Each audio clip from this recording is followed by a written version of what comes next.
Hyderabad arch bishop Antony Poola കത്തോലിക്ക bishop council of ഇന്ത്യയുടെ പുതിയ അധ്യക്ഷനാകും. ബംഗളൂരുവിൽ നടക്കുന്ന CBCIയുടെ പൊതുസമ്മേളനത്തിലാണ് തീരുമാനമുണ്ടായത്. കാലാവധി പൂർത്തിയാക്കിയ നിലവിലെ പ്രസിഡന്റ് മാർ ആൻഡ്രൂസ് താഴത്തിന് സമ്മേളനം നന്ദി അറിയിച്ചു. ഈ മാസം 10-ന് മാർ ആൻഡ്രൂസ് താഴത്ത് സ്ഥാനം ഒഴിയും. വിവരങ്ങളുമായി ജിഷ്ണു കൃഷ്ണൻ ഡൽഹിയിൽ നിന്നും ചേരുന്നു. ജിഷ്ണു, അങ്ങനെ CBCIക്ക് പുതിയ അധ്യക്ഷൻ പുതിയ ഭാരവാഹിയായിരിക്കുകയാണ്. എന്തുകൊണ്ട് March arch bishop Antony Poola കത്തോലിക്ക?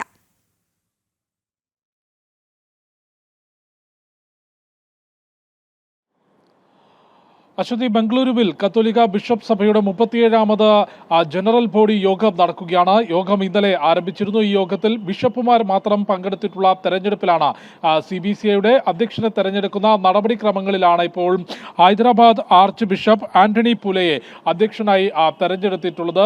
3-2 ഭൂരിപക്ഷത്തിൽ ആണ് പുതിയ അധ്യക്ഷനെ തെരഞ്ഞെടുത്തത് എന്നുള്ളതാണ് ലഭ്യമാകുന്ന വിവരം. ഹൈദരാബാദ് ആർച്ച് ബിഷപ്പ് ആന്റണി പൂല CBCIയുടെ തലപ്പത്തേക്ക് എത്തുകയാണ്. ബംഗളൂരുവിൽ നടക്കുന്ന CBCIയുടെ 37ാമത് ജനറൽ ബോഡി യോഗത്തിൽ ബിഷപ്പുമാർ പങ്കെടുത്ത CBCIയുടെ അധ്യക്ഷനെ തെരഞ്ഞെടുക്കാനുള്ള നടപടിക്രമങ്ങളിലൂടെയാണ് ഇപ്പോൾ പുതിയ അധ്യക്ഷനെ തെരഞ്ഞെടുത്തത്. നിലവിൽ കാലാവധി പൂർത്തിയാക്കുന്ന മലയാളി കൂടിയായിട്ടുള്ള പ്രസിഡന്റ് മാർ ആൻഡ്രൂസ് താഴത്തിന് സമ്മേളനം നന്ദി അറിയിച്ചു. അദ്ദേഹം ഈ മാസം 10-ന് സ്ഥാനമൊഴിയും എന്നുള്ളതാണ് നിലവിൽ CBCI അറിയിച്ചിട്ടുള്ളത്. ഇത്തവണ പുതിയ അധ്യക്ഷൻ എത്തുമ്പോൾ മറ്റൊരു പ്രത്യേകത കൂടി CBCIക്കുള്ളത്, CBCIയുടെ അധ്യക്ഷ സ്ഥാനത്തേക്ക് എത്തുന്ന ദളിത് വിഭാഗത്തിൽ നിന്നുള്ള ആദ്യത്തെ പുരോഹിതൻ എന്ന പ്രത്യേകത കൂടി ഹൈദരാബാദ് ആർച്ച് ബിഷപ്പ് ആന്റണി പൂലയ്ക്കുണ്ടാകും. അശ്വതി.